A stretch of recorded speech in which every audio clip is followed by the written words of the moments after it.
ኣብ ዝገበረ ጉዕዞ ብዙሕ ወገን ተመሲሉ እዩ ንኣብነት ንክርስቲያን ምሳሌ ካብ ዝኾኑ ማእኸል ሓረስታይ ወታደር ተወዳዳሪ ፀወታ ራብዓይ ድማ ነጋዳይ እዩ እቶም ካልኦት ኣብ ካልእ ግዜ ክትመሃርዎም ኢኹም ክርስቲያን ብሓረስታይ ይምሰል ብወታደር ይምሰል ካብኡ ድማ እንታይ ተባሂሉ ብጉያ እዚ ኣብ ዘመኑ ናይ ቅዱስ ጳውሎስ መልእኽቲ ዝተጻሕፈሉ ግዜ ኣብ ግሪክ ናይ ቡኛ ወይ ከዓ ሎሚ ቦክሲ ዝበሃል ሓቀይ ናቱ ውድድር ዝነበረሉ ግዜ ስለ ዝነበረ በቶም ተወዳደርትን ብናይ ጉያ ተወዳደርትን መሲሉ እውን ኣስተምሂሩሉ እዩ ኣነ ግን ቡኛ ሰልጥኑ ኣይበልኩም ዝተጻሕፈሉ ምክንያት ብዘመኑ ምሳሌ ብኸምኡ እዩ ተጻሒፉ ማለት እየ ልክዕ ድማ ብከምዚ እውን ብነጋዳይ እዩ ሕጂ ሎሚ ኩልኻትኩም ንነፍስኩም ነጋዳይ ጌርኩም ሰኣልዋ ኩልኻትኩም ኣነ ነጋዳይ ተዘኸውን በቃ ሕጂ እምበኣር ኣነ ናይ መንግስተ ሰማያት ነጋዳይ እየ ምክንያቱ ጎይታ እንታይ ኢሉ መንግስተ ሰማያት ክቡር ዑንቂ ዘናዲ ነጋዳይ ትመስል ኢሉ ሕጂ ኣብዚ ኩላትና ዝተቐመጥና ንንግዲ እዩ ነጋዳይ ዘውፅኦሎ ዝስእኖሎ ዝረኽበሎ ዘትርፈሎ ዝኸስረሎ ዘማኽሮውን ኣሎ ነዚኣቶም ፈሊኹ ፈልጦም ኣለዎ እንታይ ዘውፅእ እንታይ ዝስእን እንታይ ዝረክብ እንታይ ዝኸስር ምባል ናይ ነጋዳይ ሓደ እኮ ተዓዘቡ ንነጋዳይ ነጋዳይ ዘብሎ ሓደ እንታይ እዩ እንታይ ይመስለኩም ናይ መጀመርታ እንታይ ዘብልዕ ዝበሃል ክፈልጥ ኣለዎ ሕጂ ዝሽየጥ እንታይ እዩ ድንሽ ኣብ ዝሽየጠሉ ግዜ ሰበረ ዝሸይጥ ኮይኑ ሰብ እዚ ይኸስር ማለት እዩ እቲ ዝሽየጥ ሕጂ እንታይ እዩ ዘብልዕ ትኽክለኛ ንግዲ እንታይ ኢሉ ንግዲ ክፈልጥ ኣለዎ ኣበይ እየ ዝነግድ ኢሉ ድማ ክፈልጥ ኣለዎ ሓደ ሰብ ማለት እዩ ሕጂ ሓደ ሰብ ገዳም መፂኡ ከረሜላ እንተበለ ይኸስር ኣብ ዝሽየጦ ክንፈልጥ ኣለና ማለት እዩ ኣበይ ከም ዝሽየጥ ተዘይፈሊጡ ይኸስር ንግዲ ግዜ ኣለዎ ንግዲ እንታይነት ኣለዎ እንታይነት ኣበይነት ኣለዎ መዓስ ኣበይ ድዩ ዝበሃል ብናይ ስነ ጽሑፍ ቋንቋ መዓስን ኣበይን ማለት እዩ ሳበይ ዘይብሉ ክርስቲያን ዋ ናይ ስነ ጽሑፍ ሰብ ሞያ መዓስ ኣበይ እናበሉ ንስኻትኩም መዓስ ኣበይ ዘይብልኩም ዲኹም ክትነብሩ መዓስን ኣበይን ፈሊና ክንፈልጥ ይግባአና መዓስ እዩ ዘዋፀኒ ኣበይ ዘዋፀኒ ኢሉ ክዛረብ ኣለዎ ኣይኮነን ንግዲ ዘረባ ኣብዘይ ግዝዩን ኣብዘይ ቦትኡ እንተተዘሪቡ የጥፊ ኣብዘይ ቦትኡ ዋላ እኳ ሰናይ ዘረባ እንተኾነ ወብየ ብዙሕ ነገር ዘእነግረክሙ ወባህቱ ይትክሉ ፀዊሮቶ ይእዝየ ጎይታ ዝብል እንታይ እዩ ዝነግረኩም ነገር ነርኒ ነገር ግን ሎሚ ክሽከምዎ ኣይትኽእሉን ይብል ግዜ ኣለዎ ሰብ ዝሰምዓሉ ግዜ ኣለዎ ዝዛረበሉ ግዜ ኣለዎ ንኩሉ ነገር ግዜ ኣለዎ ኣብዘይ ግዜኡ መከራ ጥራይ ዘይኮነ ፀጋ ንባዕሉ ጥፍኣት እዩ ኣብዘይ ግዜኡ ተመፂኡ ፀጋው እንተኾነ የጥፊ ግዜ የድልዩ ናይ ብሓቂ ማለት እዩ ግዜኡ ሓሊኻ ተዓጊዝካ ምፅባ የድሊ ተኣገሶ ለእግዚአብሔር ወእቀብ ፍኖቶ ወውእቱ ይሬስየከ ከመ ትረስዕ ለምድር ንእግዚአብሔር ተዓገሶ ተጸበዮ ንሱ እውን ርስቲ ንክትወርስ ክገብረካ እዩ ይብል ቅዱስ ዳዊት ስለዚ ትዝነግደሉ መዓስ ዝነግደሉ ኣበይ ዝፈልጥ እንደገና እውን ትዝነግደሉ እንታይነት ዝፈልጥ ሓደ ሰብ እግዚአብሔር የርኢኹም እቲ ንግዲ ናይቲ ንግዲ ርእሰ ማል 100,000 እዩ ትዝሸራሸሮ ብ200,000 ተኮይኑ ሰብ እዚ ነጋዳይ እንታይ እዩ ቀልደኛ ክኸውን ኣለዎ ማለት እዩ 100,000 የውፅእ 100,000 ዓይነት እዩ ወይ እውን 100,000 የትርፍ 200,000 ካ የውፅእ ነጋዳይ ማለት ንባዕሉ እኮ ብኢኮኖሚክስ ትምህርቲ ከም ትብልዎ ንስኻትኩም ኣነ ተዋሒሰ ከምቲ ትብልዎ እኮ ሓደ ሰብ ነጊዱ ዝበሃል ወፃኢኡ ውሒዱ ኣታዊኡ ክበዝሕ ከሎ እዩ እዚ ነጋዳይ ይበሃል ወፃኢኡ ውሒዱ ኣታዊኡ ክበዝሕ ከሎ ሰብ እዚ ይነግዳሉ ይበሃል ሃገር እውን ዓብያ ዝበሃል ከምኡ እዩ ንሱ እምበር ንናይ ኣታዊ ሚኒስተር ንግደፎ ዘእትወኒ ነገር የብለይ ዋና ነገር ግን ሃገር እውን ዓብያ ዝበሃል ውሑድ ኣውፅያ ብዙሕ ክተእቱ ከላ እዩ ከምኡ እዩ እምበር ብዕረ ኤክስፖርት ጌርና ቆርበትን ውፅኢት ቆርበትን የእቲና ሃገርና ዓብያ ይንብልን ሓቂ ምስ ሂወት ሂብና ዝሞተ ቆርበት ተቐቢልና ኢትዮጵያ ማዕቢላ ይንብልን መቸም ሓቂ ስለዚህ እንታይ ድልዮ ማለት እዩ ወፃኢውን ኣታዊውን ተፈልዩ ክፍለጥ ኣለዎ ማለት እዩ ሱቅ ኢልካ ሰብ እኮ ስለዚ ኣታዊውን ወፃኢውን ክፍለጥ ኣለዎ ስለዚ እነውፅኦ ውሑድ እንረኽቦ ብዙሕ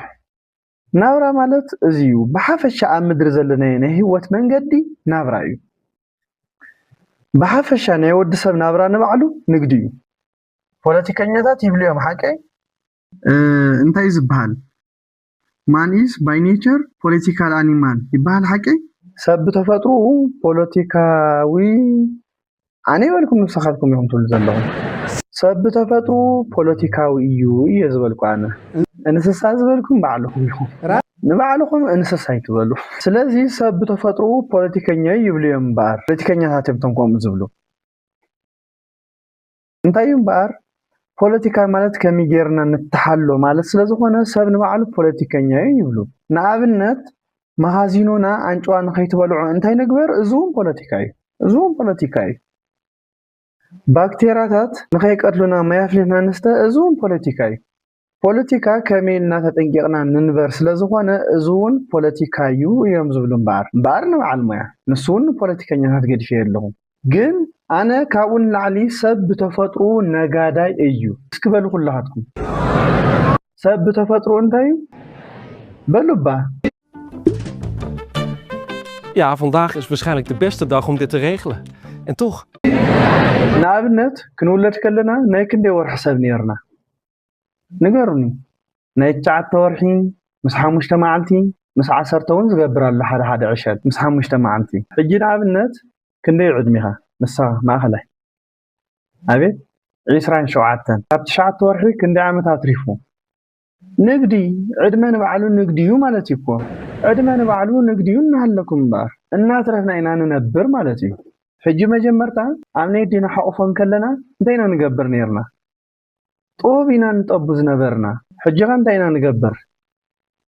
ንበላዕ ኣለና ኣይኮነን ድዩ እዚ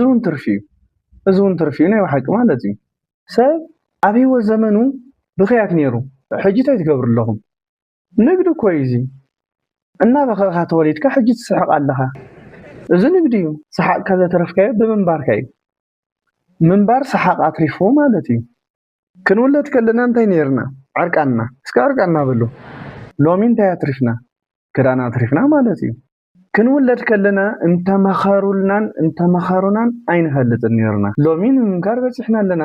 መቸም ኩልኻትኩም እኮ ሕጂ እዚ ማይ ክተዘበኩም ነዚ ስብከት ኣይመገደፍኩምዎን ሓቂ ኣይትሰርሕዎ እንዳ እምበር ነገሩ ግን እኮ ንፉዓት ኢኹም ንስኹም እውን እንተኾነ ትሕሽዎ ኢኹም ስለዚ ኩሉ ሰብ ሎሚ ይሰብኽ ግን ጥቁም ነገር እንታይ እዩ ክፉእን ጽቡቕን ንምፍላጥ ዝበቃዕናዮ ንሱ እውን ንግዲ እዩ ብኸመይ ዝበለ ኣእምሮ ሰብ ተጠንቂቕና ንነብር ነርና ተጠንቂቕና ንምንባር ዘኽእል ኣእምሮ ይብልና ሰብ ጎይልና ነምልጥ ነርና ጎይና እነምልጠሉ እግሪ ኣትሪፍና ቀደም ኣራዊት ተመፀ ኣዴና ሓዚላትና ጎያትልና ነምልጥ ነርና ሕጂ ብባዕልና ጎይና እነምልጠሉ ረኺብና ቀደም ምንም ኩልስ ዘይክእል ኢድ ነርና ሕጂ ተኾነ ዝኸልስ ኢድ እውን ሒዝና እዚ እውን ትርፊ እዩ ቀደም ከብድና ተቐረፀና ርእስና ተፈለፀና ኩንትር ኢልና ንበኪ ኣዴና ነሸግር ዳ እምበር ከምዚ ሕሚምን እንኳን ኣይንብልን ብዘይ ድሌትና ዝኾነ መድሓኒት ተስተዩና እዚ ኣይረብሓንኒ ማለት ኣይከኣል ኣፍና ይፈታሕና ሱቕ ኢልካ ምምንጋግ ነይሩ ሕጂ ግን እዚ ኣይበልዕን እዚ ኣይገብርን ኢልና ክፉእን ጽቡቕን እንፈልየሉ እንዛረበሉ ልሳን ረኺብና እዚ ኩሉ ትርፊ እዩ ነፍስኻ ኽኢልካ ደው ምባል ትርፊ እዩ ናብ ዝደለኻዮ ምብፃሕ ትርፊ እዩ ኣብ ዝፈተኻዮ በፂሕኻ ምውዓል ሰባት እኮ ንሕና ብዙሕ ግዜ ጸጋና እነድንቖም ኣብ ናይ ሰባት መንኮብ ክንሪኦ ከለና ስለ ዝኾነ ዳ እምበር ውዒልካ ምሕዳር ከመይ ዝበለ ትርፊ ንግዲ ይመስለኩም ተንቀሳቒስካ ምሕዳር ኣስተንፊስካ ምሕዳር ተቐሚጥካ ምውዓል ንባዕሉ እኮ ትርፊ እዩ ስራሕ ፈቲሕኩም ትኸመሩ ይኮነን ደው ዘየብል ኮፍ ዘየብል ደው ዘለዎም ኣለዉ ደው ምባል ትርፊ እዩ ናይ ባሓቂ ማለት እዩ ምጥማይ እውን እኮ ክከኣል ከሎ እዩ ሕማም ምስ መፀ ኣይኮነን ምፅጋብ ምጥማይ እውን ኣይከኣልን ሕማም ስለ ዝዓፁ ማለት እዩ ስለዚ ኩሉ ነገር እዚ ዓለም እዚ ንትርፊ ዝተፈጥረ እዩ ሰብ ነጋዳዩ እዚ ዓለም እዚ ንትርፊ ዝተፈጥረ እዩ አበው ነዛ ዓለም እዚ አትሪፎምሉ ዘይትረፍሉ ነገር የለን ንሕና ንኸይንኸስረሉ እግዚአብሔር ይርዳና ዕድመ ትርፊ እዩ ዕድመ ረብሓ እኮ እዩ 50 ዓመት ንነብር ናይ ዘለዓለም ህይወት ንትርፈሉ ዳዊት ኣብ 70 ዘመኑ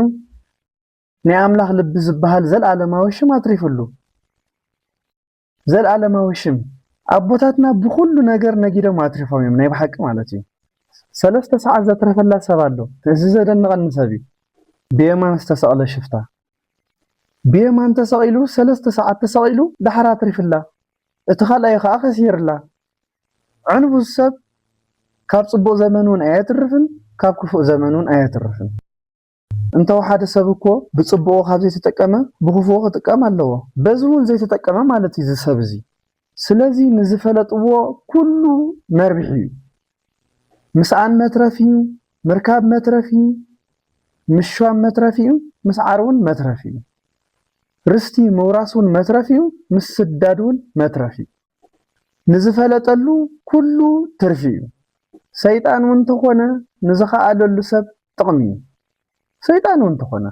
ኣቦታት ብሰይጣን ጸዲቖምሉ እዮም ንሕና ግን ብመልኣኽ እውን ተኾነ ንጸድቕ ኣይመስለንን ግን ኣጅኹም ንጸድቕ ኢና ድንግል ማርያም ስለተማልደልና መድሃኒ ዓለም ሕያዋይ ስለ ዝኾነ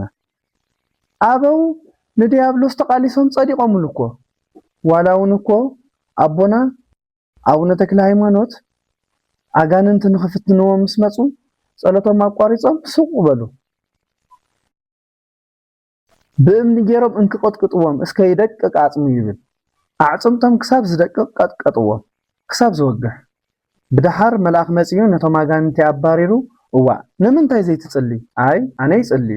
ተዘይኮነ ስሙ ኣይተማዕትብን ኣነ የማዕትብን እዋ ንምንታይ እንድሕራ ማዕቲበ እቶም ኣጋንንቲ ክብተኑ እዮም ተተበቲኖም ከዓ ኣይክቆጥቅጡንን እዮም ተዘይቀጥቂጦም ከዓ ክብሪ ኣይክረክብን እዩ ምክንያቱ ክርስቶስ እንታይ ኢሉ ሰብነቱ ዝፈቱ እንተሎ ይግደፋ ኢሉ እንታይ ግበራ ኢሉ ይግደፋ ኣቦታት ስግኦም ዝድርብይሉ ምክንያት ይደልዩ ነበሩ ጎይታ መድሃኒ ዓለም ኢየሱስ ክርስቶስ ከምዚ እዩ ዝበለ ዘቦኣ እንተሃብየ ውእቱ ይድህን ኣነ ውእቱ አንቀጸ ኣባግዕ ዘበኣማን ኣነ ናይ ሓቂ ናይ ኣባጊዕ ኣፍ ደጊአ ዘቦኣ እንተሃብየ ውእቱ ይድህን በኣይ ዝኣተወ ሰብ ንሱ ይድሕን ይበውእ ወይ ወፅእ ናባ ይኣቱ ይወፅእ ወይ ረክብ ምርኣየ ይበውእ ናብ ሃይማኖት ይኣቱ ይወፅእ ግብሪ ንምስራሕ ይበውእ ናብ ትምህርቲ ይወፅእ ናብ ምስትምሃር ይወፅእ ካብ ናይ ስጋ ፈቃድ ይወፅእ ወይ ይበውእ ናብ ናይ ነፍሲ ፈቃድ ይኣቱ ወይ ይረክብ ምርኣየ መጓሰውን ይረክብ ኢሉ ሰብነቱ ንመከራ ኣሕሊፉ ዝህበሉ ገራይተ መስቀል ይረክብ ኢሉ መስቀል ናይ ነፍሲ መጓሰ እዩ መከራ ንነፍሲ ናይ ክብሪ ሃገራ እዩ ናብቲ መጓሰ ይረክብ ኢሉ መከራ ዝሰኣነ ሰብ ነፍሱ ተቕበዝባዚ ዝኾነ ሰብ እዩ ናይ ነፍሲ መጓሰ እንታይ እዩ መከራ እዩ ኣቦታትና ከምዝናገበሩ ካብ ኩሉ ነገር ኣትሪፎም እዮም ንዓና እውን